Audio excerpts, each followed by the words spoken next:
Hey everyone, welcome to another episode of Ask a Speechy. In this episode, we are having Lauren Crystal.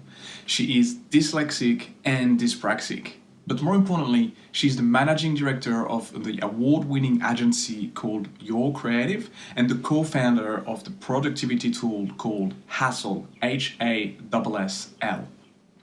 Lauren, in 2019, was named Telstra Businesswoman Victorian Emerging Leader of the Year, and her business was named in the top 30 Australian company giving back.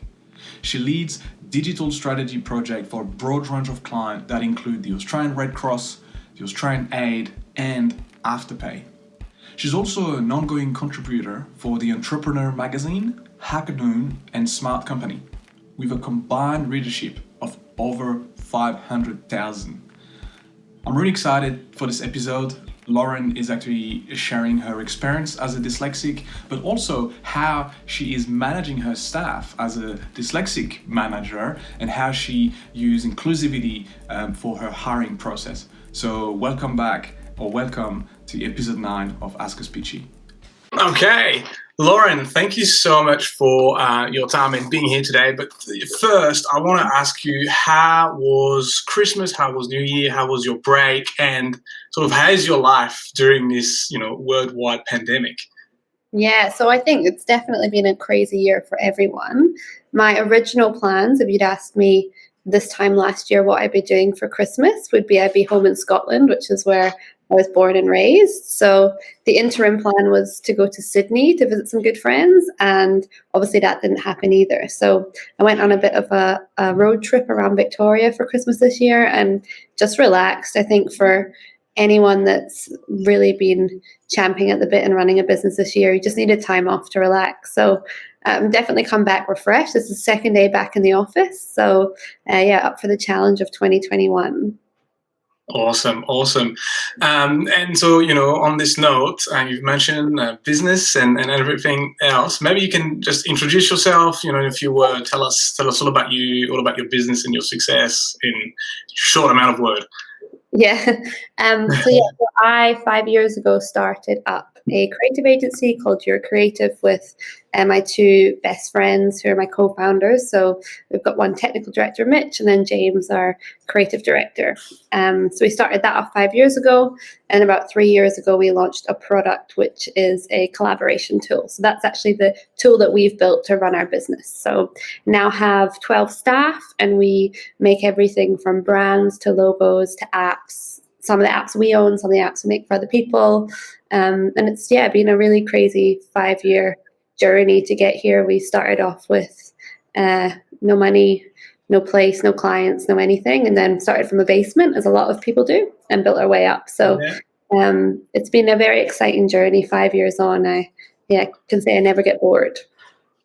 That's amazing. And so you started a creative agency, and then you built another SaaS platform, which is a tool to help you in your previous business, and you made of this another business. Yeah, so we now run the two businesses alongside each other. So what we did for Hassle is we just found, particularly with the way that my brain works and my business partners, we just wanted to create a tool that could really streamline how we manage all our projects. So what Hassle is now, the SaaS product, is all our communications, all our project plans, and then all our files on one platform.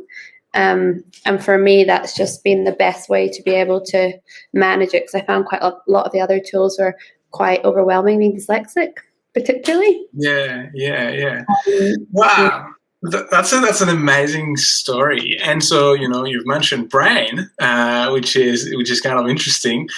So Lauren, you are just like me, dyslexic, but you're also dyspraxic. Yeah. And so maybe you can tell us, what was your experience in school? So you didn't grow up in Australia, you grew up in Ireland? Scotland. Scotland. So how was your experience there? How was everything in school with having dyslexia and dyspraxia? How was the experience for you? Well, so I didn't actually get diagnosed with dyslexia and dyspraxia till the last year of my master's. So I was on the gifted list at school. And interestingly enough, so my mum at home, she's an optometrist, but she specializes with children with dyslexia. So she always knew that I learned differently. So a lot of the tools and the way in which I learn and process information was taught to me through my mum, outside of kind of formal help, like learning support. And then when they just wouldn't test me actually because I was on the gifted list. They kept saying, my mum asked several times, like, can she get tested? And they said, no, she's on the gifted list. She's applying for Oxford. She doesn't need to be tested. But my mum. So what's the gifted list? It's like people that would be the award winners of the school. So I would win a lot of business awards, computing awards, but behind closed doors, I was learning completely differently in my own time. Right. So I think that I was really obsessed with studying, for example. So my mum would say to me, the way that you're going to study the best is if you use multiple different colors and create a real visualization of what you're trying to learn. So once I got diagnosed at, I can't remember, I might have even been 21 or 22. I was diagnosed, I was both dyslexic and dyspraxic, and quite severely dyslexic. It wasn't a shock to me, but that's when I started to kind of formally learn about what dyslexia is and how it means that I learn differently and often, process information differently. So it's been a real journey, and I'm very lucky that I had my mum there the whole time when I was younger to help me understand that my brain was just processing slightly differently to other people. Yeah, okay. And so that's interesting. Yeah, there's many people who don't get diagnosed. I've met people like who've been diagnosed at like 48. So like now that, you're obviously an adult and you're in a working life, is there any challenges that, you noticed? So for example, I've been diagnosed when I was a kid. I think I was 11, 12. But throughout my whole life, I was not labeled. So, I've been diagnosed. I've seen a speech pathologist for 2 years to learn how to read and write. But after that, like during school and everything, I was never labeled dyslexic or whatsoever. So I've never lived with being aware that there's something different with me. I just recently learned about myself maybe a couple of years ago when we started Dystech, but and I've been able to sort of understand, like, all right, like most of the challenges that I had through work or anything else, I was like, that's possibly the cause of why, like, I'm struggling to read like a 3-page email and I have to reread multiple times. Did this happen to you? Like when you've been diagnosed, did you actually sort of being able to explain a couple of things about your work and how you do different type of activities? Yeah, it's interesting because I had a similar experience. So from the age of maybe 4 to 8, I had a speech therapist. So had a really bad lisp, and I just found it very difficult to differentiate between letters. So a lot of that side of the speech side for me was actually dealt with, and I got a lot of help at a very young age.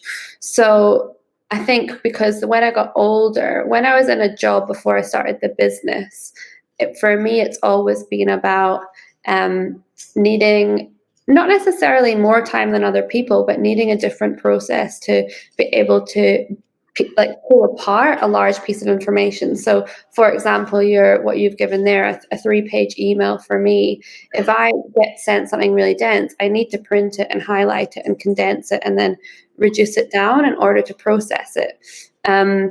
And I think that in the workplace, if you're, printing out every second email, people think that's a bit weird. But for me, that's how I was breaking everything down.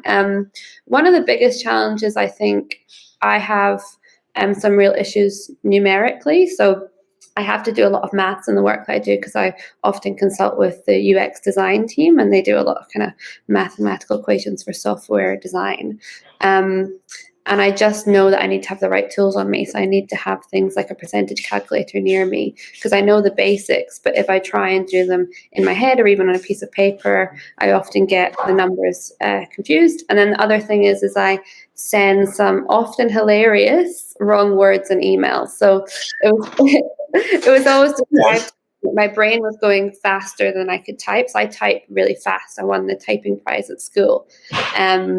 But often it means that like I'm trying to say because, but I say become.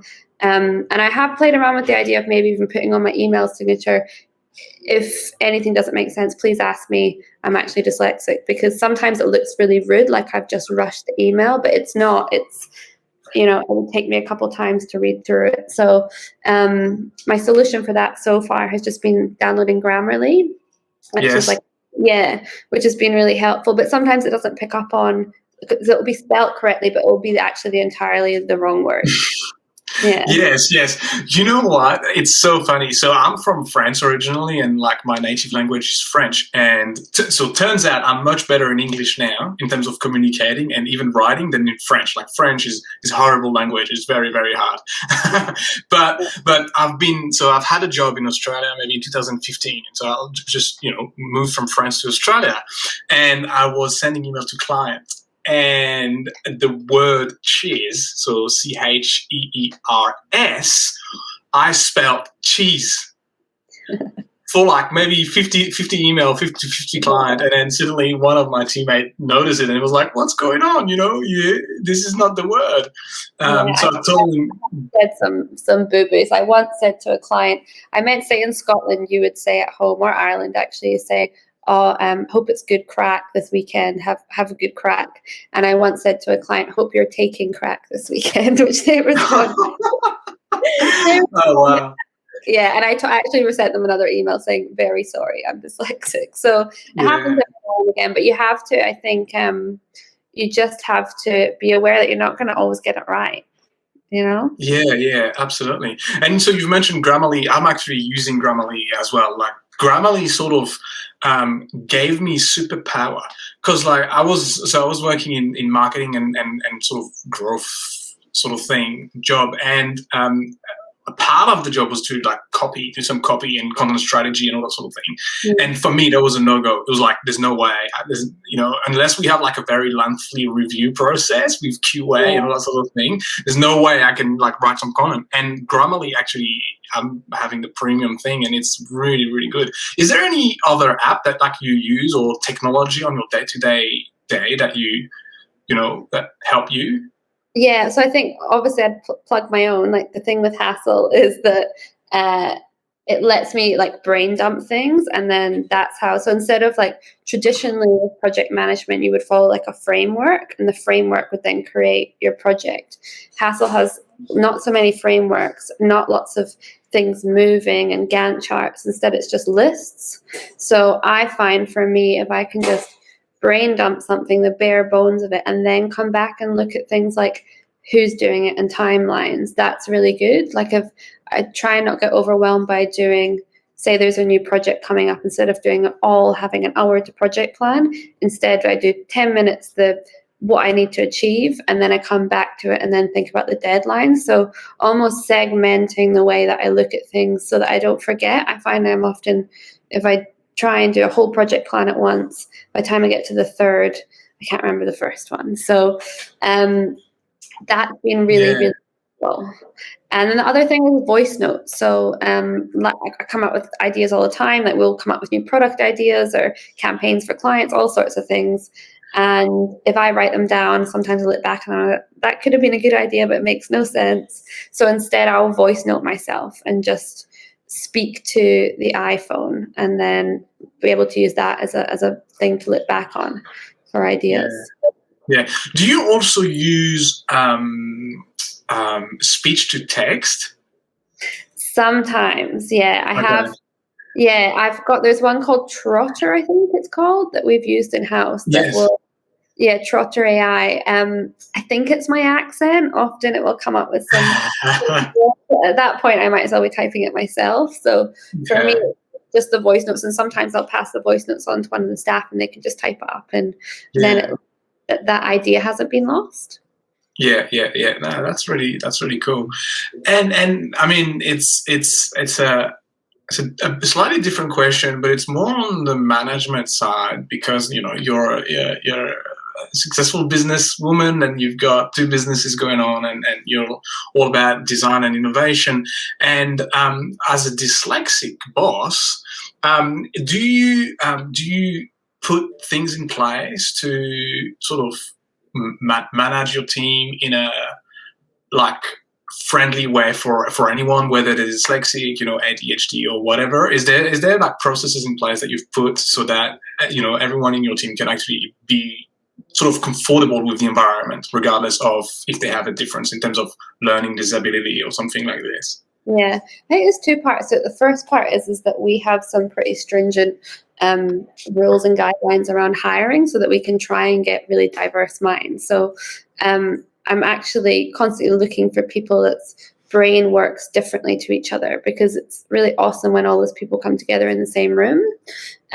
So we actively have a very diverse set of ways of learning and backgrounds, which is awesome. So that's the main thing. And then what comes off that is when somebody starts working here, asking them about their workflow, because within the tool that we've built, there's a couple of different ways you can approach it. You can only see your tasks. You can see an overflow of all projects. You can just work off the chat system. So there's multiple different ways in which we can set up someone's workflow because it's our own tool.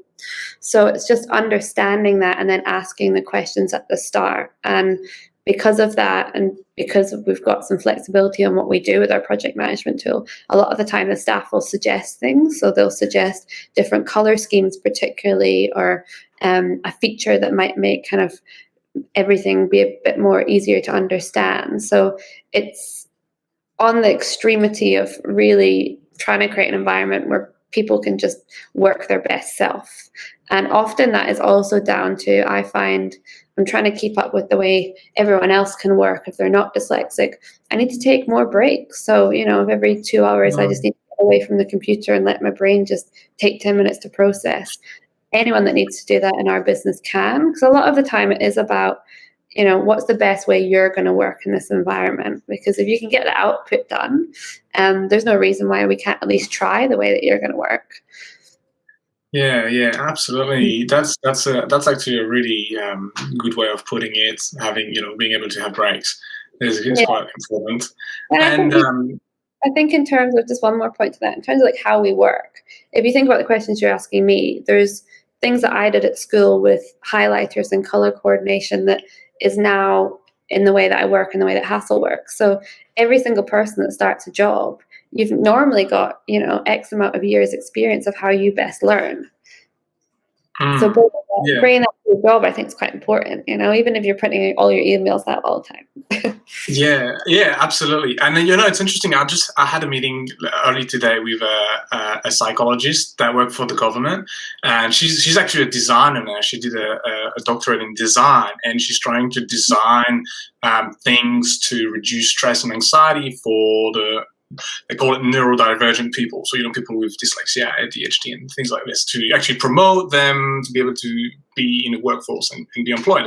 Yeah. And she was mentioning something that we actually also did at Dystech, which is having this universal design framework, which is basically, I'm sure you know about it, which is basically instead of treating learning disorder as a medical condition, you then sort of reverse engineer this and say, well, no, it's not the individual, it's the environment.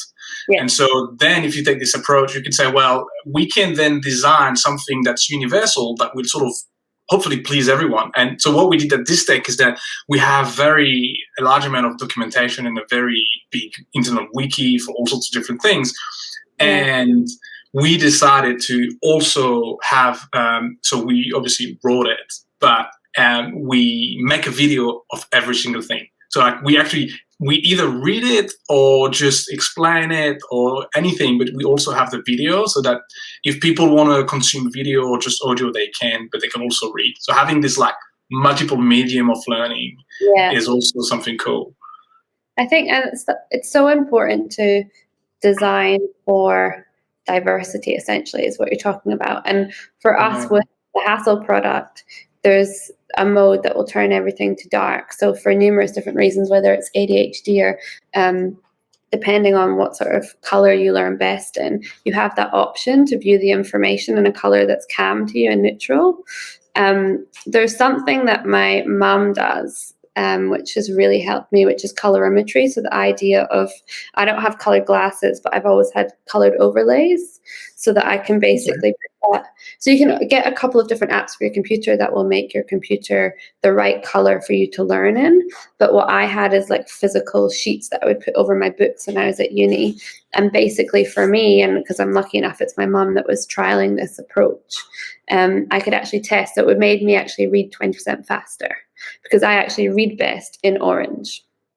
So Wow, yeah, that's really crazy. cool.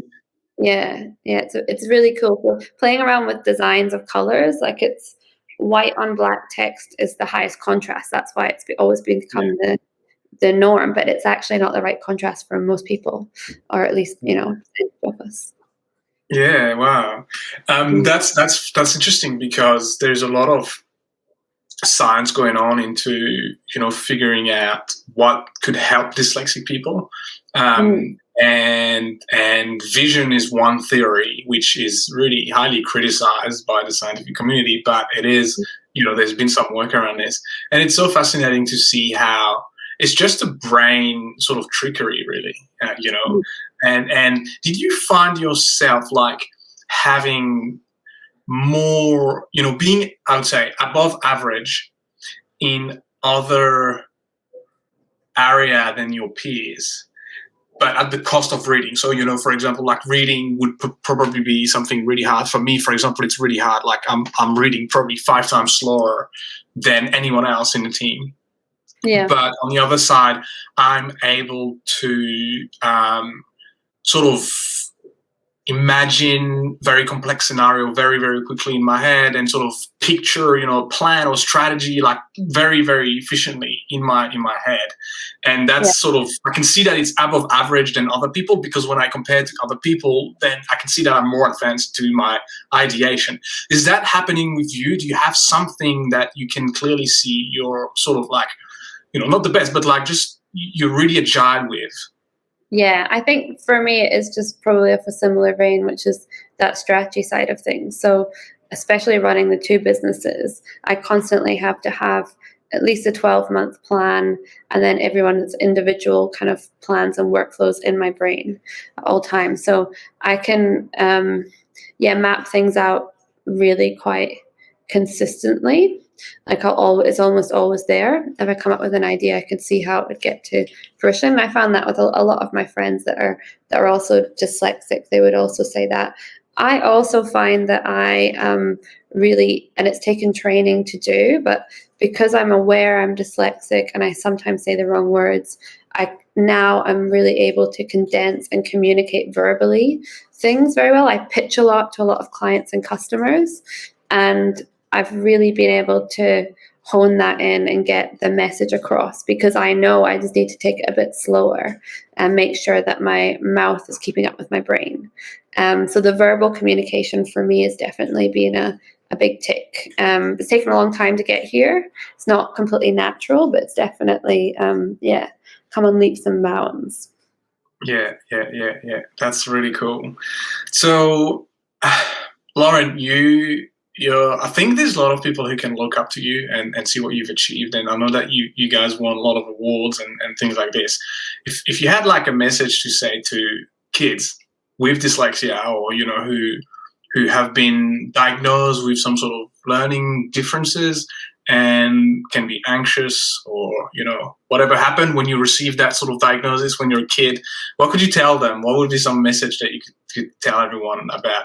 I would say the first thing is you've got to own it. Like, you've got to own it and then realize that you've got to find new ways to do things. And a lot of the time, the best companies and people in a business and just the best lives, the ones that tried to do things differently. So once you own the fact that, it doesn't need to be a label, it's just part of how your brain works. And then from that point of owning it, just find new ways that will work for you, because there's certain elements of the way that for example, what I'm talking about with speech, I've managed to get there. I probably, when I first got my diagnosis, thought, I could never public speak. I could never do this. I've now been all around the world, like doing conferences. So it is that idea of like, okay, this is part of a range of different ways I learn. It's not just the fact that you're dyslexic. You might also love maths, or you might love physics, whatever it is that's your stuff that you love and who you are, then just find new ways to make it work for you, because you can get there even if it seems like a barrier at first. You've got to just see it as, this is who I am. Absolutely. Own it. That's a very inspiring message. Lauren, before we end, can you tell us, where can people find you? How can people reach out to you? So probably it's best by our website. So if you go to yourcreative.com.au, my details are there. And if you want to have a play around with our Hassle tool, just Google Hassle without the E, which is a little nod to dyslexia. And amazing. All right, Lauren. Well, look, thank you so much for your time and sharing your experience and advice. I'm sure there's plenty of people who would like really enjoy and listening to you. I think it's really inspiring what you're doing. So thank you so much, and I look forward to talking to you soon. Thanks. Bye.